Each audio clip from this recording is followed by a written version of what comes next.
Hi there, this is Justin Krane, Certified Financial Planner Professional and founder of Krane Financial Solutions. Welcome to Money You Got This. So how can you really live? How? By uniting your business money, your personal money with your life and your business. Word up. Krane Financial is an SEC-registered investment advisor. However, such registration does not imply a certain level of skill or training, and no inference to the contrary should be made. A copy of our current written disclosure statement discussing our advisory services and fees is available upon request. Information contained herein is for informational and illustrative purposes only, and general in nature. It should not be considered specific financial planning or investment advice, or a recommendation to buy or sell any type of securities or other investment products. What's up, everybody? This is Justin Krane. Welcome to the show, Money You Got This. This show is brought to you by Krane Financial Solutions. I'm Justin Krane. I'm a certified financial planner professional. I offer investment management services and act as a fractional CFO to business owners. I'm psyched you're listening to the show. I want to give you this free report, 3 things multimillionaires do to grow their wealth. Just go to coolmoneyshow.com to grab it. That's coolmoneyshow.com to grab it. Thanks. Today's guest is Steve Gordon. Before I even just tell you about Steve, it's good to have you on, man. How you doing? Oh, I'm excited to be here. You left off in your little commercial at the beginning. You've got like the best book on finance that exists. It's awesome. We're gonna get that. We're gonna get to that. But yes, I am the author of Money You Got This. So we'll do a retake of that. I'm so excited to get to you. All right. So Steve, you're a best-selling author of a best-selling author. We're going to talk about your book, founder of Unstoppable, the Abominable Unstoppable CEO, and the host of the Unstoppable CEO podcast, and has written over 400 articles on marketing for service businesses. Through your firm, you help service business entrepreneurs create leveraged marketing systems. I can't wait to talk about that, so they can spend less time on business development and more time on what matters most. Welcome, Dr. Gordon. Yeah, I'm excited to be here. Thanks for having me. Great. Yes.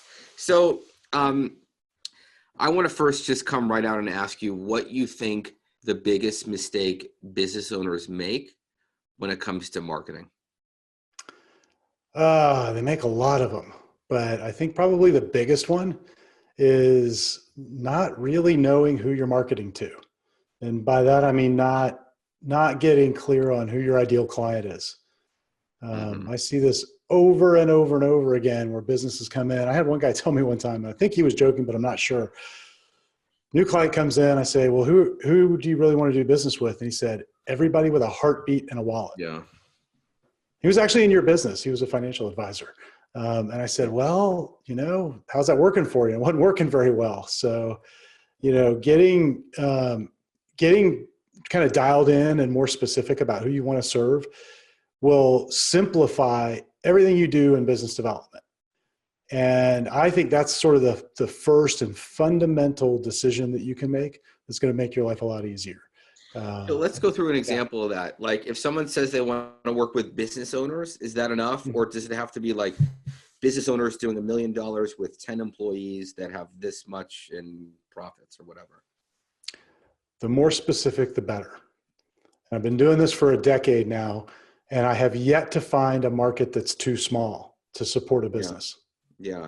Did you start out in business being like a generalist, and have you started to now niche into specific verticals? So, I was pretty fortunate in my first business. We were niched already. Like when I came into that business, we were niched. Yeah. Mm-hmm. And I kind of learned the lesson there. When I left that business, started this one, I didn't learn it well enough because I first started and tried to be a generalist. And I think that's what everybody does when you start out. Yeah. Right. Because you need whatever client is going to pay your bills this week. The thing that I see a lot of business owners get into though, is they then take that sort of startup frenzy where they'll take anybody, and then they perpetuate that on throughout the history of the business because they get scared. They remember what it feels like to lay awake at night, at 2 a.m. and sweating in the bed, like, where's my next client going to come from? And that little fear is back there. So they don't want to narrow down. It's like, they don't want to send some negative vibe to the universe that, no, I don't want those people. I only want these. And so they continue that on too long. Thankfully, when I started this business, I didn't do that. I did it for a little while to pay the bills and then quickly kind of narrowed down and It makes all the difference in the world. I do this exercise with clients called the ideal client solution. And we take them through this little process and they get narrowed down. And we do it based on like who they really work with now that they really like, who's profitable, who's not a pain in the backside to work with, you know? And once they define all that, and then we start asking questions like, well, okay, you know, if you were to attract that kind of person, where would you go? You know, who would you talk to? All of a sudden, it's like these, you know, light bulbs go off, the blinders are removed. And because they're specific about who they want now, they see all these opportunities that were invisible, they were hidden before. You know what's so interesting is that we have a lot of the answers and we have a lot of the questions, but sometimes we can't like even see the hump on our own back, and we can't figure out how to do it on our own. But as soon as we bring in someone with different perspective and framework, it's so much easier. But there's that resistance of, oh, I know what I'm doing, or I don't know, you know, it's like what you're doing is you're bringing in a simple system to help people with their marketing so that they can grow and have more free time and all of that. So I just went through this again, not yours, but I did what's called an ideal client persona. And I got so clear on who I'm going after.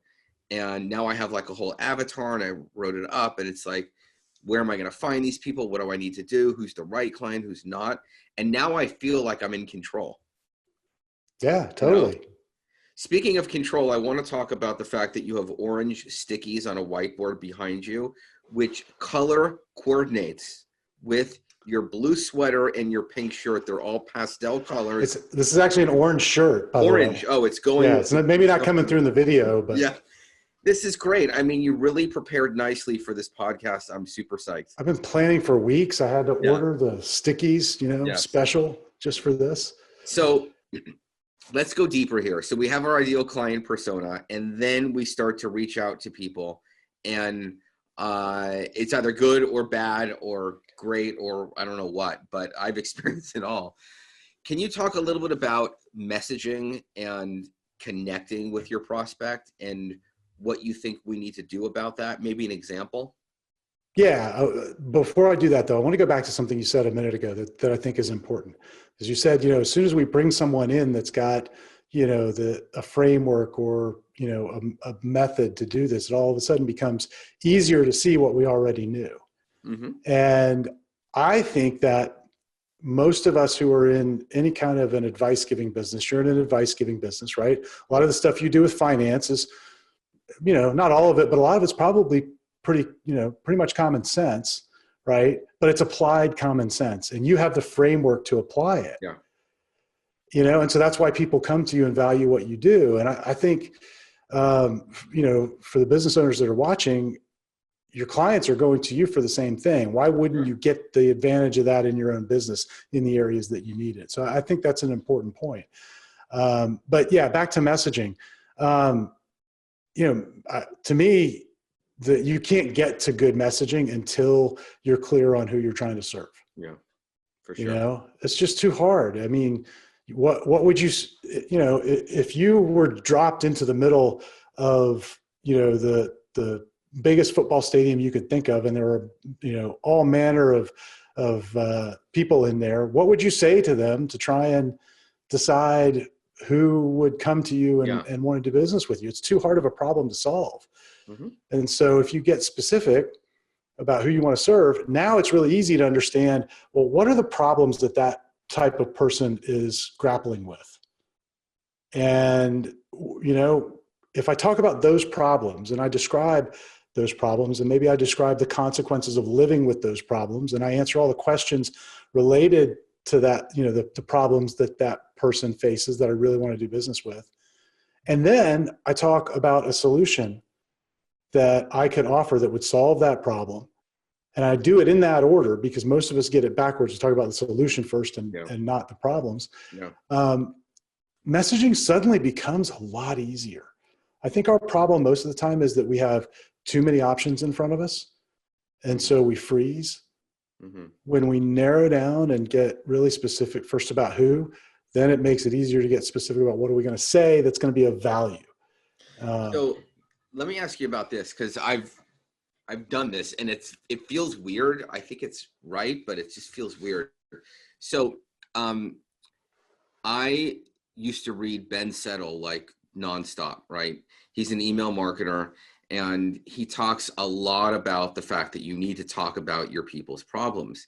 And then he's like, you need to really, really get in there and really poke them and like really agitate them a little bit to where they're like going to take action, be like, oh my God, now I'm aware that I actually have a problem. So that's one thing, is making them aware of it. And then the other thing is giving them enough impetus to actually make the decision that they want to do something about it. What do you think about all that? Well, so you had some hesitation at the beginning, like you're not quite sure if that's the way to go. Well, like I could really poke at people. I'll be like, you're going to run out of money and you're going to live in like a 1-bedroom apartment, and all of your friends are going to go out to drinking or whatever, a vacation. Right. And you're not going to have anything, and you're going to feel terrible about yourself, and you're going to watch people on Facebook all day long and wish that could have been you. And then your wife is going to say, or your spouse is going to say, why don't we have any money? I mean, like I could, but that's what he's all about. I'm just curious, when you're talking about problems, right? And then coming up with a solution, Mm-hmm. Where do you fall in with that? So Ben's right. And it's all in how you implement it. And I'll give you a great example of why he's right. So my mother-in-law tells the story that she smoked before my wife is her oldest daughter, so oldest child. So she smoked before she had children, stopped while she was pregnant. This is back in the 70s. And then after both of the daughters were born, she starts smoking again, and she goes to the doctor. And the doctor discovers this, and so the doctor has a conversation with my mother-in-law and says, these 2 little girls that you brought with you to the appointment, do you want to be there when they walk down the aisle? Do you want to be a part of that? And she said, well, yeah, of course. She said, if you keep smoking, you won't be there to see them walk down the aisle. Okay, so what did the doctor do? He did exactly what we're talking about. Mm-hmm. He pointed out a problem.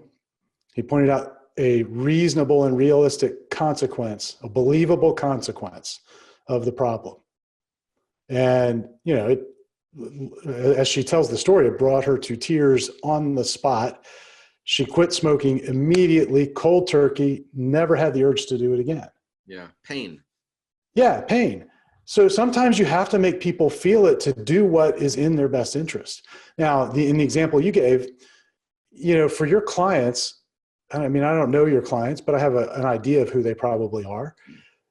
All of the things that you described are probably not realistic consequences for them, mm-hmm. right? But the more realistic consequence could be that, okay, you're not going to deal with the money, particularly if you own a business, you're not, paying yourself enough, you're not pulling enough profit out now and not doing the right things with it. So that, in 10 years or in 15 years, when you're actually ready to begin enjoying life, the kids are out of college, it's you and your spouse, and you want to start doing things, you're going to find that you have to keep working, mm-hmm. and you don't have any choices and you don't have any options. Mm-hmm. What would that feel like?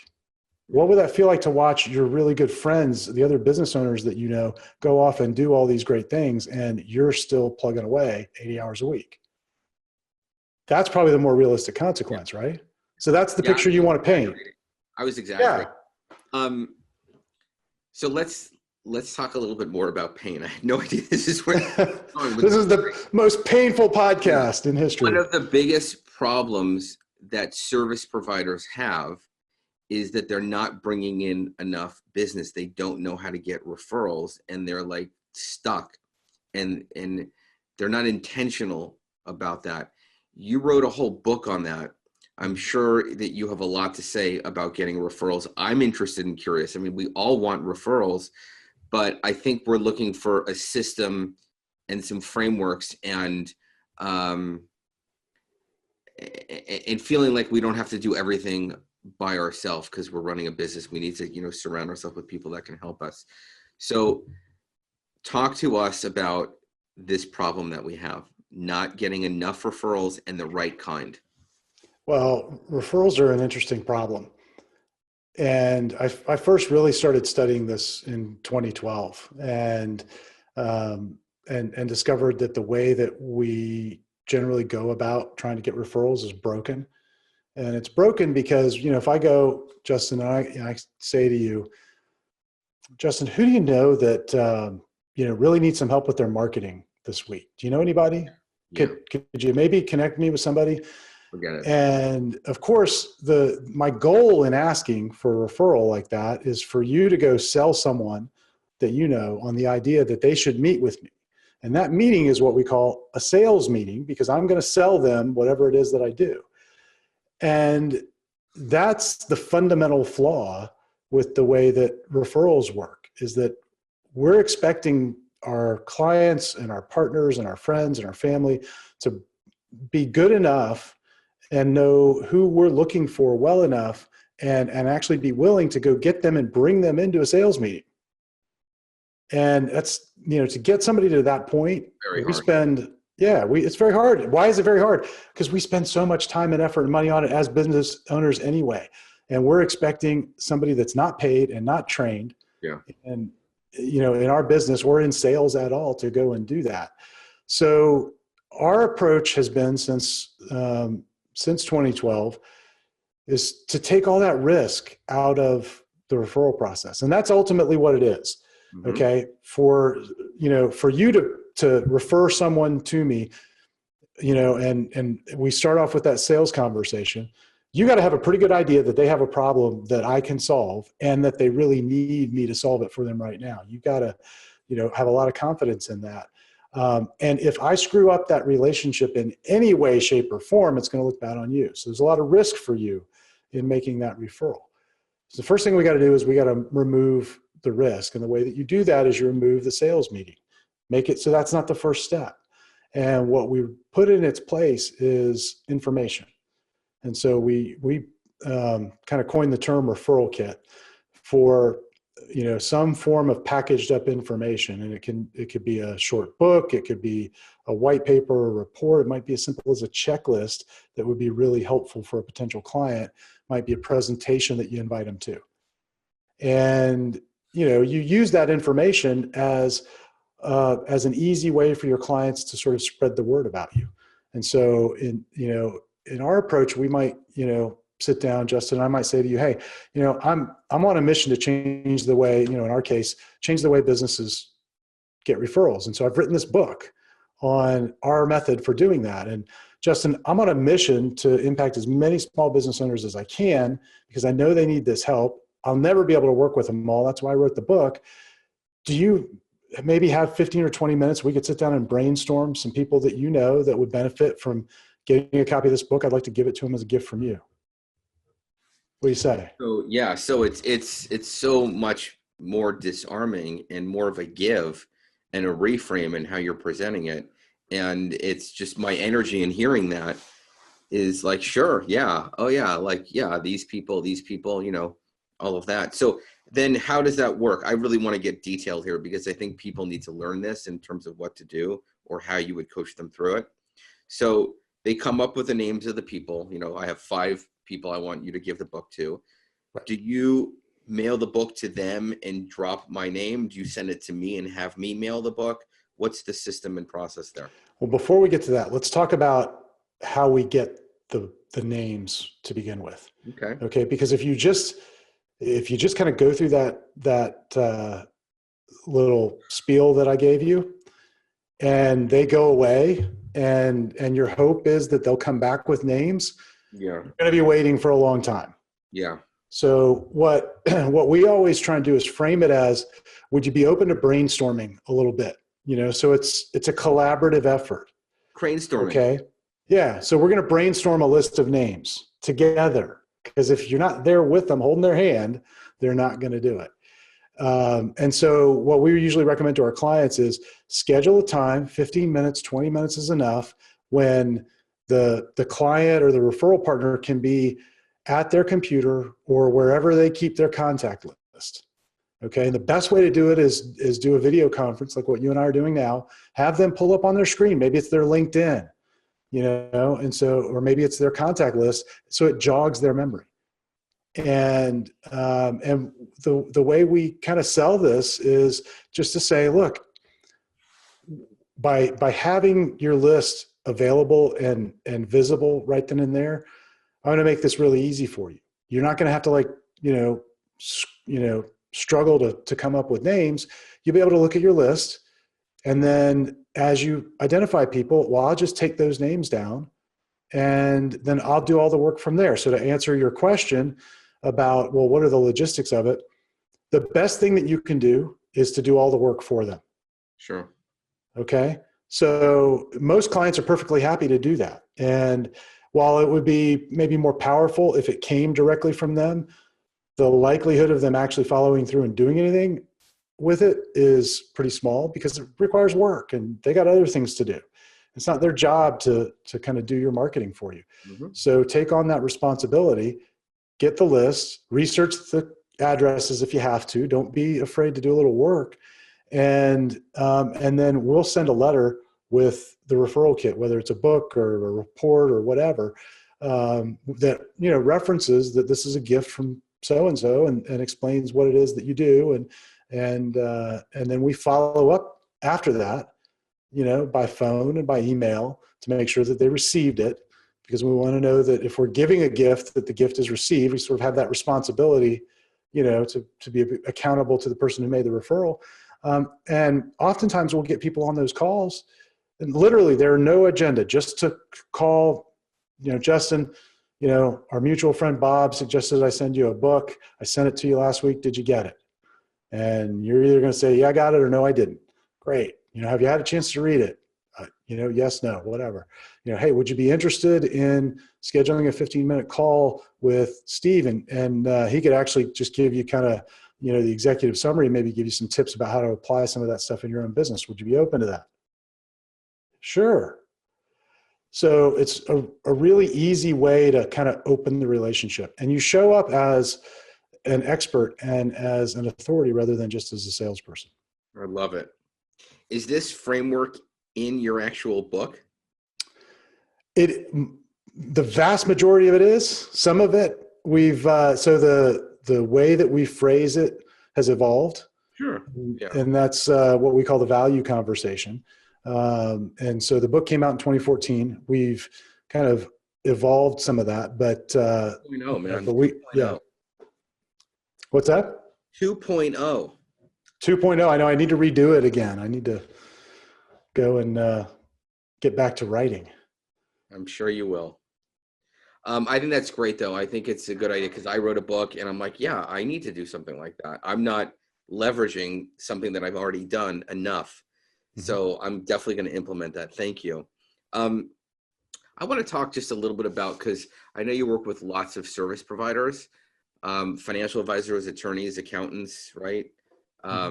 Insurance people probably. Yep. Yeah. So there's inbound marketing and outbound marketing, and most professional service people know only outbound marketing. They don't in my opinion, they don't know enough about inbound marketing. What do you think about that? Do you think that professional service providers should do that? Is that something that works for them? Yeah, it's funny because I have the opposite impression. I think most of them don't know much. They don't know a ton and they don't implement inbound marketing well, but most of them run away from outbound marketing. They're afraid to get on the phone. They're afraid to look salesy. And so sometimes that's the problem, but I think there's a place for both. I think they work well together. And there's this whole kind of almost like a religious bent to whether or not you're an inbound marketer or an outbound marketer. And I think that's a bunch of nonsense, right? Because if you're in business, you started the business to help someone. Justin, I know you have a very specific group of people you help, and you're really passionate about what you do, right? So why wouldn't you want to get that message in front of people in all the different ways that you could get it in front of them? So the way I like to think about inbound marketing is it's a discovery exercise. right? And so there's lots of different ways that people could discover you. One of the ways they can discover you is through referral, because somebody, gives them a book or an information piece. They can discover your website. They could discover a podcast interview that you did somewhere. Those are all really great things. I love when clients come to us and they've, just sort of stumbled upon us and discovered us somewhere. That's fantastic, because it means they've really pre-sold themselves. Yeah. Okay. But unless you're going to create an absolute inbound marketing, content marketing machine, it's going to be really difficult for you to engineer enough inbound leads to pay the bills, at least in my experience. And it's getting more and more difficult, particularly doing online inbound marketing. I think it's getting more and more difficult to stand out in most markets because everybody's doing it. And so I think you need some of that. And it's useful to have that, and that's playing a long game, but you can starve to death while that's really working for you. So you also need to be doing outbound. And I think the two are very complementary. Yeah. Yeah. Well, this is a show about money, life, and business. So I want to ask you a little bit about money and marketing. What I see a lot of business owners do is they'll try something with marketing, they'll spend some money and it won't work. And then they'll be like, oh, I don't want to do it anymore. And they don't clearly understand the outflow of money, the cash flow, the money out, and the fact that if and when the money comes back, it might not come back for 8 months until they iron it out and iterate it out. So they're putting money out and they don't have the cash to support, the running of the business until the money comes back. So what would you say to a business owner who's struggling with the fact that they know they need to do marketing, but they can't quite figure out the timing of money in, money out? Well, the way we approach that, we've got a concept we call the attention ladder. So really what you're talking about is getting attention for your business. That's why we call it the attention ladder. You can go broke doing paid advertising if you don't know what the ROI time frame is, right? And because if it's too long and you run out of cash, well, what would be the point, right? You shouldn't do that advertising. And one of the reasons I advocate for referrals so much is you can get in and create results with referrals. And you can also do a lot of the iteration that you need to do in your marketing message and your targeting. And referrals are a really forgiving medium to begin with, right? So if you're not doing a lot of really proactive marketing other than maybe some networking and, doing the things that most professionals do, being in associations and things like that, and you want to get started, start getting really systematic about your referrals, because all of the systemization that you do of that is going to be a great foundation when you go up the ladder a little bit and you begin doing paid ads. Because, to do any kind of paid advertising, whether it's direct mail or yellow pages, if anybody still does that, or online or whatever, you need to have a really clear and compelling message that people care about in your market, right? If you don't have that before you start giving money to, to a direct mail campaign or to online ads or anything like that, you're going to go broke really quickly trying to figure out what that message is. So I always tell our clients, start with referrals. In 6 months, you can have a dialed in message and proven and validated, and then work your way up. But the big problem I see is that, people give up on marketing methods too quickly. Yeah. They will try something, it might be LinkedIn outreach. They might read an article and say they should be doing LinkedIn outreach. Okay. And they'll try it for a week and not really figure it out and go, oh, well, I didn't get any clients this week. It didn't work. I'm not going to do it anymore. Yeah. I shouldn't say this, Justin, because they're going to take my marketer card from the union, but it all works. Like every kind of marketing you could ever imagine will work. Yeah, of course. You have to if work. If you stick with it long enough to master it, it'll work. Yeah. You know what? I like that. And I think it's important to, I want people to understand you have been doing this for 7 or 8 years? I've been working with businesses on their marketing for 10 now. 10. It's hard to believe it's 10 this year. Yeah. And before that, I owned another business, a professional services firm, where I had to be good at it to make the firm grow. Yeah. And so I've got about 25 years of experience doing this now. So you've iterated your own marketing of your business over time. And I've seen you, like, you've exponentially grown in the last 3 or 4 years because you've stuck with it. And I think you've created some systems to grow your business and to do it a way that works for you. So for people listening, things take time. You just have to iterate it and evolve and keep growing and work it, you know? And one of the things you actually talked about, which I think we need to just hit on, is a system for managing the referrals and following up. I mean, you talk a lot about that. Follow-up systems, managing the referrals, CRMs, and all of that. Like, that might even be a reason why people don't even want to try to get referrals to begin with, is because they're like, how am I going to keep up with this? How am I going to work and create a process that's going to actually give me results long term? Yeah. Well, I mean, if you think about it, what's the point of the business, right? Of course. It's to create a customer. And the most important systems that you need to build in the business are the ones that create the customers, because they're the ones that make the business viable over the long haul. And so how you organize all of that process is critically important. And I would argue that from a value standpoint, in terms of, you know, building a business that has sellable value, if you can go to somebody at the end of your career and you're ready to cash out, and you can say, well, I know there are a lot of other, let's say you're have a CPA firm. There are a lot of other CPA firms that, you know, you might want to buy, Mr. Business Buyer. And they're based, you know, the way they get business is that Joe goes out and he shakes hands at the Chamber of Commerce and all that. Well, my business isn't like that. I have these systems, I have this process, and I can leave. And you know what? I have the people in place and I have the processes in place that new clients are just going to keep coming in, whether I'm here or not. Which business do you think that business buyer is going to want? Of course. The business where the business owner is removed. Yeah, I mean, we all know the answer to that. The question is, are we going to do the work to get there? And the good news is that it's not as hard as you think it is. It doesn't take a whole lot. I mean, you know, I was actually working on an article earlier today on this topic. You know, everybody talks about systems in business and from all different perspectives.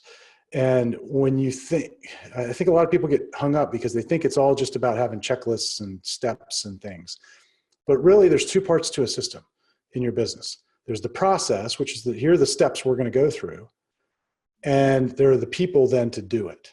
Yeah. And I think that's where most business owners trip up, because they write the process and they go, oh no, I got to do that. I don't want to do that.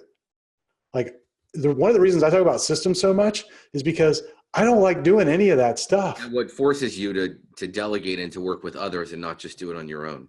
Yeah, absolutely. So one of the things you mentioned, like, we've had this really great growth, and that came more from me making the decision to invest in processes and people. That's accelerated our growth, because now, I mean, we can handle, last month we generated about 60, 65 referrals. Wow. So I have a referral manager, and her job is to know every one of those referrals by name. Like, where are they in our process? What contact have we had? Are they responding? I love that. Oh my God. I could go down a rabbit hole on that one. That is so cool. That's awesome. I mean, but I don't have to worry about it now. That's a process that runs without me. Yeah. So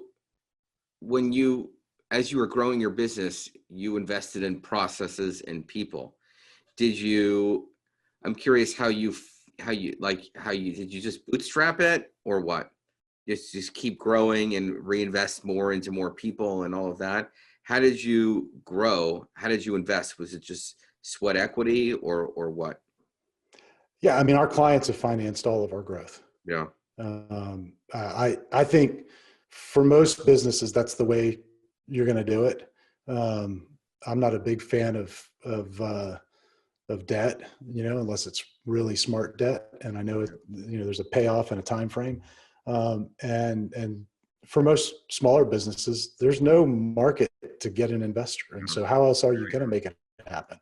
Yeah, getting loan. I mean, I've gone down the bank loan for clients, and unless you have a dedicated stream of money that you can pay it back with or cash flow to support it, it's very, very tough. This has been great. I want to just focus just a little bit on your own time management. I'm curious, like when you wake up for the first hour or two, what do you do and how do you structure your day? Oh my gosh. Like I have the worst morning routine ever. I love it. So we have four kids. Okay. And well, we had four kids. Two of them are young adults now and they're in college. So we have two at home still. Yeah. My dog. And my mornings begin with getting everybody out to, get to school and get my wife to work and all that stuff. Once all that's done, all that unglamorous stuff, then I get some time and I sit down. And actually the first thing I do after they're all gone is I make a cup of coffee and I sit down and I just literally like pause for a few minutes. And I've got a little website I subscribe to that gives like a daily Bible reading, and I read that because it just is a way to like get recentered and get going. And so I spend 15 minutes doing that, and then it's usually off to the races. That's great. That's cool. Well, it's been really nice to have you on.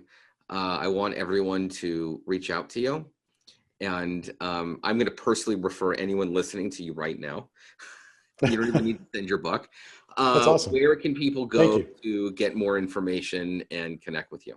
Yeah. So Justin, we've set up a page just for folks who are listening to your podcast. If they go to unstoppableceo.net/money, so unstoppableceo.net/money, there they will get a book that will bring money to them. That's the great thing about it. So you're going to get a free copy of my book, The Exponential Network Strategy, which was my second book. And it'll take a lot of the things that we've talked about kind of to an even deeper level. And if somebody wants to get on the phone and talk with me, I'd love to talk with them. There's a place there where they can book an appointment. Great. Well, thanks again for coming on, Steve. You're great. Thanks, Justin. Have a question? Want to get in touch with us? Need some help and advice with your finances? Just go to coolmoneyshow.com and reach out to us. That's coolmoneyshow.com. Krane Financial Solutions is an SEC-registered investment advisor. However, such registration does not imply a certain level of skill or training, and no inference to the contrary should be made. A copy of our current written disclosure statement discussing our advisory services and fees is available upon request. Information contained herein is for informational and illustrative purposes only and general in nature. It should not be considered specific financial planning or investment advice, or a recommendation to buy or sell any type of securities or other investment products. No investment decision should be made based solely on any information provided herein. We do not provide legal, accounting, or tax services. We recommend that all investors seek out the services of competent professionals in any of the aforementioned areas. Certain information provided has been obtained from third-party sources that we believe reliable. However, it's not been independently verified and is not guaranteed.